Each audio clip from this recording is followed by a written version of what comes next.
زندگی یہ نہیں ہے کسی کے لیے زندگی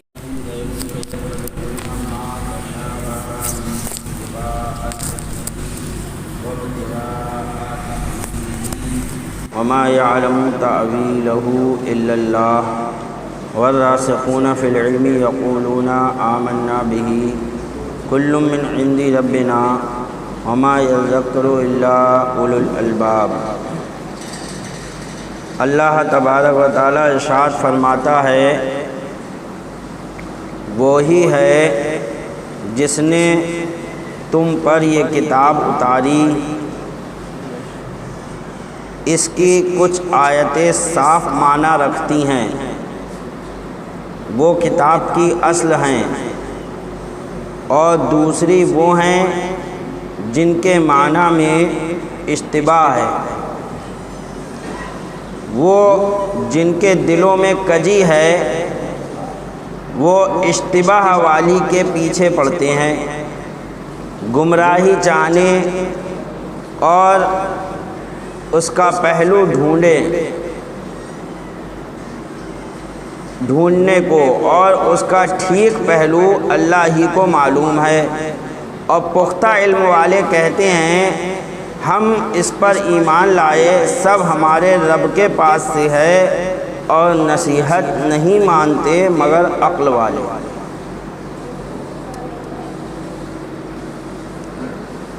اس آیت کریمہ میں اللہ تبارک و تعالیٰ نے یہ بتا دیا کہ قرآن عظیم کی کچھ آیتیں تو وہ ہیں جن کا مطلب بالکل صاف ظاہر ہے، صاف ہر کوئی جو ہے اس کو سمجھ لے کہ اس کا یہ مطلب ہے، لیکن کچھ آیتیں وہ ہیں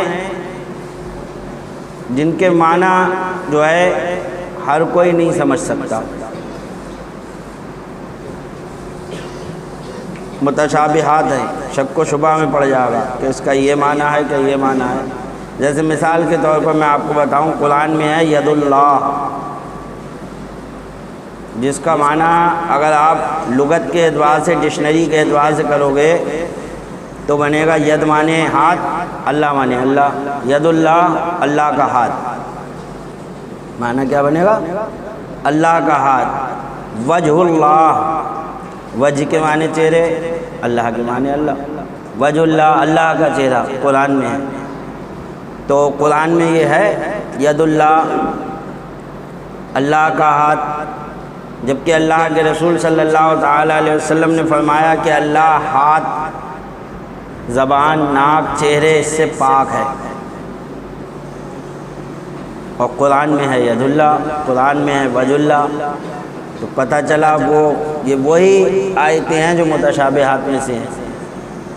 تو ان کے پیچھے اللہ تعالیٰ فرماتا ہے، ان آیتوں کے پیچھے وہی پڑتا ہے جو گمراہی چاہتا ہے، جو گمراہی چاہے گا وہی انہی آیتوں کے پیچھے پڑے گا کہ ارے تم تو کہہ رہے تھے اللہ کا ہاتھ نہیں ہے، دیکھو قرآن میں لکھا تو ہے۔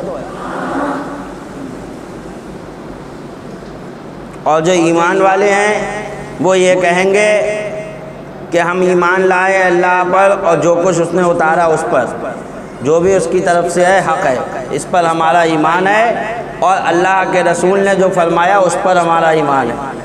اب یہاں ید سے کیا مراد ہے یہ اللہ ہی جانے۔ جب اللہ کے رسول نے فرما دیا کہ اللہ کا ہاتھ نہیں ہے تو نہیں ہے، پھر قرآن میں جو آیا ید، تو اس کے کیا معنی ہے؟ اس کے معنی اللہ اور اس کے رسول جانے۔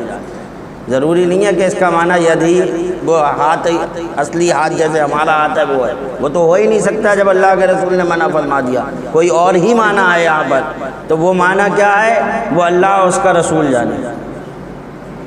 تو اس کے پیچھے نہیں پڑیں گے جو ایمان والے ہوں گے، اور جو گمراہی چاہیں گے وہ ایسے ہی معنوں کے پیچھے پڑیں گے کہ دیکھو قرآن میں تو ایسی چیز ہے۔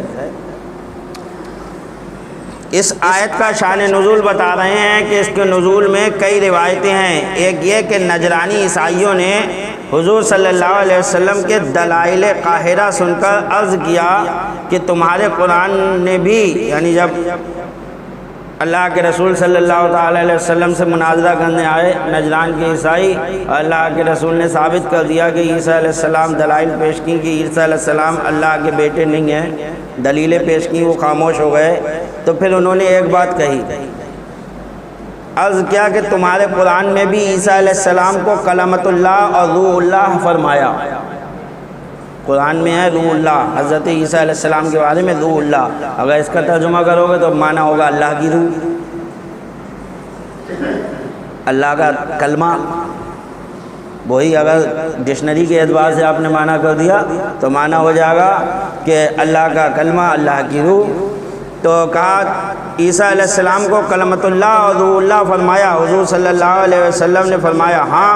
وہ بولے بس ہمارا دعویٰ ثابت ہو گیا کہ وہ خدا کے بیٹے ہیں، جب اللہ کی روح ہیں تو خدا کے بیٹے ہوئے، بولے ہمارا دعویٰ ثابت ہو گیا کہ وہ خدا کے بیٹے ہیں۔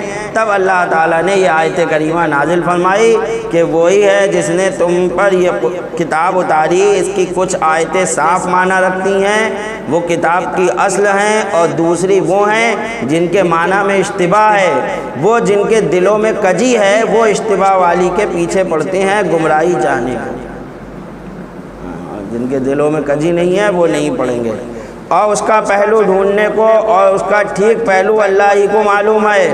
اور پختہ علم والے کہتے ہیں ہم اس پر ایمان لائے، سب ہمارے رب کے پاس سے ہے، اور نصیحت نہیں مانتے مگر عقل والے۔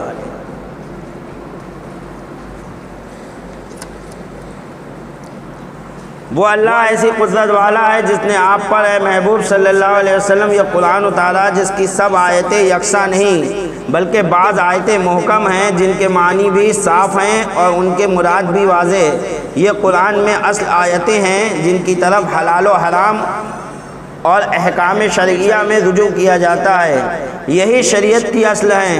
اس کے علاوہ کچھ آیتیں متشابہ ہیں جن کے معنی واضح نہیں اور ان کا مقصود ظاہر نہیں، ان میں بہت اشتباہ ہے۔ پھر لوگ بھی چند قسم کے ہیں جن کے دل میں کجی اور جو سیدھی راستے سے ہٹے ہوئے ہیں، وہ تو محض فتنہ پھیلانے، قرآن کو جھٹلانے اور آیت قرآنیہ میں تعارض دکھانے کے غرض سے نیز قرآن کو اپنی رائے کے مطابق بنانے کے لیے محکم آیتوں کی پرواہ نہ کرتے ہوئے متشابہات کے پیچھے پڑتے رہتے ہیں، جیسے یہ نجران کے عیسائی اور دیگر گمراہ فرقے۔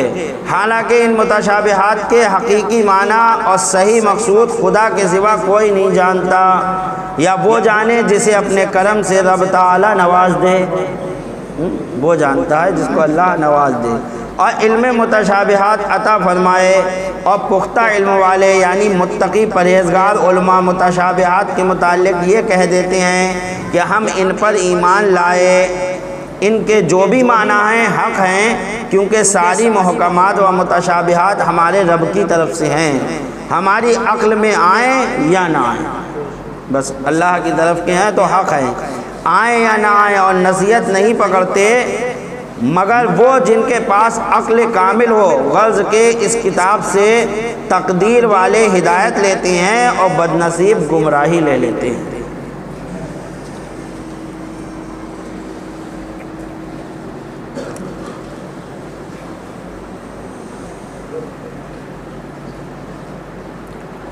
ان دونوں لفظوں کے لغوی معنی یعنی محکم اور متشابہ، کہہ رہے ہیں ان دونوں لفظوں کے لغوی معنی تفسیر میں بیان کیے، اس میں گفتگو ہے کہ یہاں ان دونوں سے کیا مراد ہے۔ بعض مفسرین نے فرمایا کہ محکم وہ عبارت ہے جس کی مراد پہچانی جا سکے، خواہ ظاہر ظہور یا کسی قدر تعویل سے، اور متشابہ وہ جو کسی طرح سے سمجھ میں نہ آ سکے، جو کسی طرح بھی سمجھ میں نہ آ سکے، جیسے قیامت، دجال اور دابۃ الارض کے آنے کا وقت۔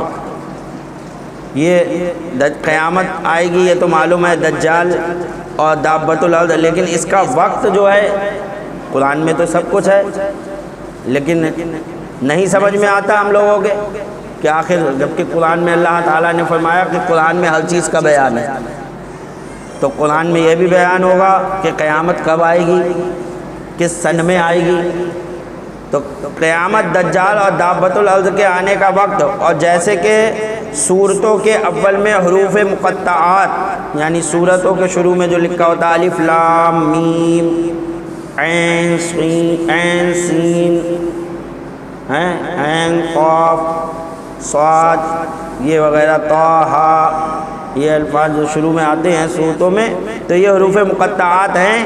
ان کے معنی بھی جو ہے اللہ اور اس کا رسول ہی جانے، کسی کو اس کا علم نہیں ہے.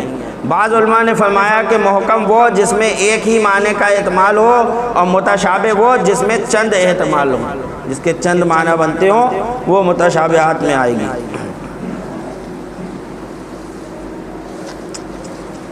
ربنا لا تزغ قلوبنا بعد إذ هديتنا وهب لنا من لدنك رحمة إنك أنت الوهاب ربنا إنك جامع الناس ليوم لا ريب فيه إن الله لا يخلف الميعاد. اور اللہ فرماتا ہے یوں عرض کرو اپنے رب سے، یعنی قرآن میں متشابہات بھی ہیں اور محکمات بھی ہیں، تو اپنے رب سے یوں دعا مانگو کہ کہیں بہک نہ جاؤ. اے رب ہمارے دل ٹیڑھے نہ کر بعد اس کے کہ تو نے ہمیں ہدایت دی. تو تو نے ہمیں مسلمان کیا، ہمیں ہدایت دے دی، اب جو ہے ہم متشابہات میں پڑھ کے ہم جو ہے بہکے نہ بھٹکے نہ، ہمارے دلوں کو ٹیڑھا نہ کر بعد اس کے کہ تو نے ہمیں ہدایت دی، اور ہمیں اپنے پاس سے رحمت عطا کر. بے شک تو ہے دینے والا اے رب ہمارے، بے شک تو سب لوگوں کو جمع کرنے والا ہے اس دن کے لیے جس میں کوئی شبہ نہیں، بے شک اللہ کا وعدہ نہیں بدلتا.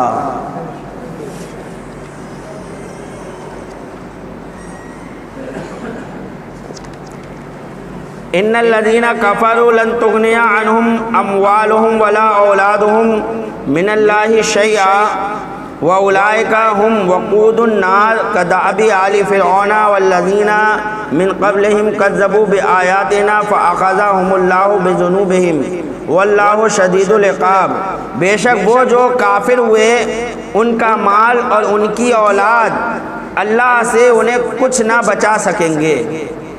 جو لوگ کافر ہو گئے، کافر ہو کر اس دنیا سے جائیں گے، نہ تو ان کا مال اللہ سے انہیں بچا سکتا ہے، یعنی کتنا ہی مال دنیا میں انہوں نے خرچ کیوں نہ کیا ہو، یعنی کتنی صدقہ و خیرات کیوں نہ کیا ہو، کتنے ہی اچھے کام جنہیں کہا جاتا ہے جیسے اور جو ہے غریبوں کی شادی کرا دینا، غریبوں کے لیے گھر بنوا دینا، یہ سب کام کتنے ہی ان نے اچھے کام کیوں نہ کیے ہوں اپنی دولت کے ذریعے.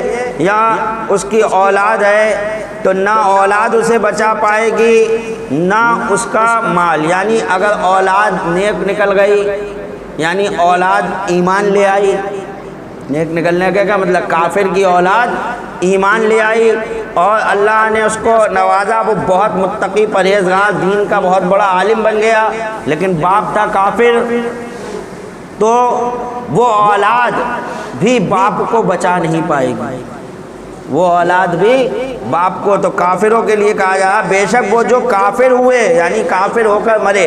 کافر ہوئے کا مطلب یہ نہیں کہ کافر تھے مرنے پہ ہے، اصلی دار و مدار جو ہے وہ مرتے وقت کا ہے، یعنی کافر ہی مرے، ان کا مال اور ان کی اولاد اللہ سے انہیں کچھ نہ بچا سکیں گے، اور وہی دوزخ کے ایندھن ہیں.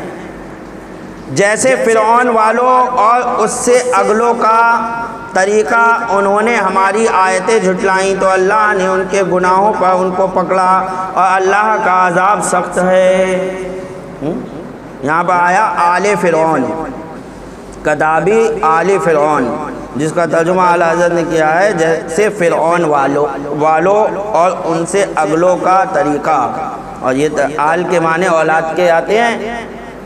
اب اگر یہاں ترجمہ کر دو آل فرعون، فرعون کی اولاد، تو فرعون کی تو اولاد ہی نہیں تھی، وہ تو نامرد تھا، اس کے تو کوئی اولاد ہی نہیں تھی. حضرت موسیٰ علیہ الصلوۃ والتسلیم کو اس نے لے کر جو ہے پرورش کی تھی. تو آل فرعون کا ترجمہ ہوا فرعون والے. یہاں سے وہ مسئلہ بھی واضح ہو گیا کہ اعلیٰ حضرت فاضل بریلوی رضی اللہ تعالیٰ عنہ کے صاحبزادے حضور مفتی اعظم ہند رضی اللہ تعالیٰ عنہ تاجدار اہل سنت جنہیں کہا جاتا ہے، آپ کا نام تھا آل رحمان. کیا نام تھا؟ آل رحمان. تو یہ جو ہے آج کل بغض رکھنے والے کچھ جو ہیں مداری قسم کے لوگ جو ہیں وہ جگہ جگہ تقریروں میں کہتے پھرتے ہیں کہ بتاؤ عالم بنتے ہیں اپنے آپ کو بہت بڑے، نام رکھنے کا بھی تمیز نہیں ہے، آل رحمان نام رکھ دیا، اللہ کا بیٹا۔ اللہ کا کوئی بیٹا ہوتا ہے؟ تقریروں میں کر رہے ہیں، خوب پبلک کو جو ہے بیوقوف بنا رہے ہیں۔ نادان آل کا معنی صرف بیٹا ہی نہیں آتا ہے، آل کے معنی والے کے بھی آتے ہیں۔ یہاں دیکھو آل فرعون، کیا کہ ترجمہ کرو گے فرعون کا بیٹا؟ فرعون کا تو بیٹا تھا ہی نہیں، ترجمہ بیٹا کیسے ہو جائے گا یہاں؟ تو آل فرعون، فرعون والے، آل رحمان اللہ والا، وہاں ترجمہ ہوگا آل رحمان اللہ والا، اور وہ جو ہے کوئی غلط نہیں ہے۔ تو وہ اعلیٰ حضرت تھے، انہوں نے غلط رکھا ہوگا، کم سے کم 100 بار سوچو پہلے کہ کس نے نام رکھا ہے، پھر بولو۔ کہاں تم انگلی اٹھا رہے ہو؟ تمہارا سارا علم جو ہے ایک طرف، بلکہ تمہارے سارے عالموں کا علم ایک طرف، اور اعلیٰ حضرت کے فتاوی رضویہ کا پہلا صفحہ ایک طرف ہے نہیں۔ تو وہاں پر جو ہے انگلی اٹھانے کی تو گنجائش ہی نہیں ہے۔ الحمدللہ اعلیٰ حضرت وہ چیز ہے، وہ ذات کا نام اعلیٰ حضرت ہے کہ اللہ تعالیٰ نے جن کے قلم کو محفوظ کر دیا تھا۔ کوئی بھی لکھتا ہے عالم، جب لکھتا ہے تو کچھ نہ کچھ غلطی ہو ہی جاتی ہے، بھئی لکھنا ہے، لکھنے میں کہیں نہ کہیں مسٹیک ہو جاتی ہے لکھتے وقت، لیکن الحمدللہ ثم الحمدللہ اعلیٰ حضرت فاضل بریلوی رضی اللہ تعالیٰ عنہ کے قلم کو اللہ تبارک و تعالیٰ نے غلطیوں سے محفوظ کر دیا تھا۔ آپ کا قلم جو ہے وہ غلطیوں سے محفوظ ہے۔ آپ کی لاکھ کوشش کرتے ہیں، لوگ ڈھونڈتے پھرتے ہیں کہ کسی طریقے سے مل جائے کوئی اور ہم جو ہے اس کو اچھالیں، لیکن نہیں، اعلیٰ حضرت کے جو ہے کسی جو ہے تحریر میں، کسی تصنیف میں کہیں سے کہیں تک کوئی غلطی پاتے ہی نہیں۔ تو بے شک وہ جو کافر ہوئے ان کا مال اور ان کی اولاد اللہ سے انہیں کچھ نہ بچا سکیں گے، اور وہی دوزخ کے ایندھن ہیں۔ جیسے فرعون والوں اور ان سے اگلوں کا طریقہ، انہوں نے ہماری آیتیں جھٹلائیں تو اللہ نے ان کے گناہوں پر ان کو پکڑا، اور اللہ کا عذاب سخت ہے۔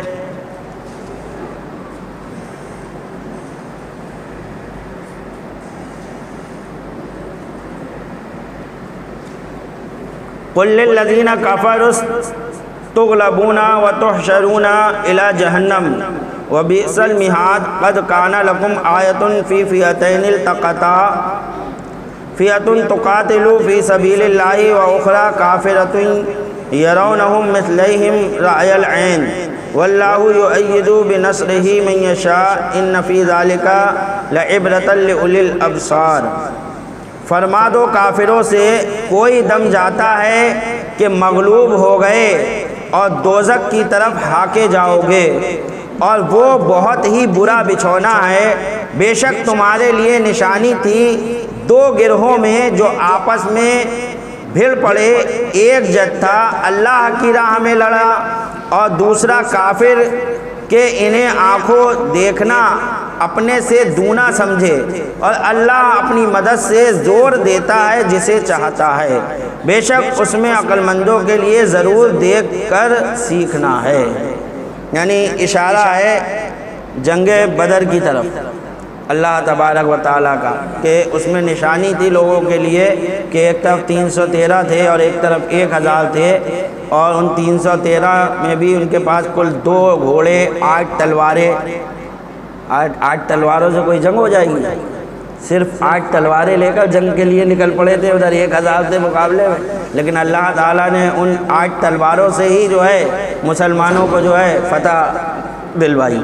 تو یہ ایک بہت بڑی عبرت تھی لوگوں کے لیے، اسی سے ہی سمجھ جاتے کہ حق پر کون ہے۔ عبداللہ ابن عباس رضی اللہ عنہ فرماتے ہیں کہ جب حضور صلی اللہ علیہ وسلم جنگ بدر سے کفار کو شکست فاش دے کر مدینہ طیبہ واپس ہوئے تو حضور علیہ السلام نے مدینہ کے یہودیوں کو جمع کر کے فرمایا کہ اللہ سے ڈرو، ایسی مصیبت سے پہلے اسلام لے آؤ۔ یعنی مدینہ کے یہودیوں کو بلایا، کہا دیکھو اب بھی اللہ سے ڈرو، اسلام کو پہچانو، تمہارے اوپر ایسی مصیبت آئے جو ابھی کفار مکہ پہ آئی، اس سے پہلے مسلمان ہو جاؤ، جیسے بدر میں قریش پر نازل ہوئی۔ تم جانتے ہو کہ میں سچا نبی ہوں، تم نے اپنی کتابوں میں میرے اوصاف دیکھے ہیں۔ وہ بولے قریش تو فن جنگ سے ناواقف تھے، اگر کبھی ہم سے مقابلہ ہوا تو معلوم ہو جائے گا۔ بولے وہ تو ناواقف تھے، انہیں جنگ آتی کب آتی، ابھی کبھی ہم سے مقابلہ ہوگا تو پتہ چلے گا کہ لڑنے والے ایسے ہوتے ہیں۔ اس پر اللہ تعالیٰ نے یہ آیت کریمہ نازل فرمائی جس میں خبر دی کہ وہ بھی ان قریب مغلوب ہوں گے، ان قریب وہ وقت بھی آئے گا کہ تم سے بھی مقابلہ ہوگا اور تم بھی ایسے ہی ذلیل ہو گئے۔ رب تعالیٰ نے یہ وعدہ سچا کر دکھایا کہ حضور علیہ السلام نے ایک دن میں 600 یہودیوں کو قتل فرمایا۔ جب جنگ ہوئی یہودیوں سے تو ایک ہی دن میں 600 یہودی مارے گئے، یعنی ادھر تو کفار تو تھوڑے سے مرے تھے، جب ان سے مقابلہ ہوا جو کہہ رہے تھے ہم جنگ میں بہت فن والے ہیں، تو ایک ہی دن میں 600 یہودیوں کو اللہ کے رسول نے مارا۔ یعنی بنی قریظہ اور بہتوں کو گرفتار فرمایا اور خیبر والوں پر جزیہ مقرر کیا۔ انہی حضرت ابن عباس رضی اللہ تعالیٰ عنہ کی یہ بھی روایت ہے کہ جب حضور سید عالم صلی اللہ علیہ وسلم نے جنگ بدر میں کفار مکہ کو شکست دی تو یہود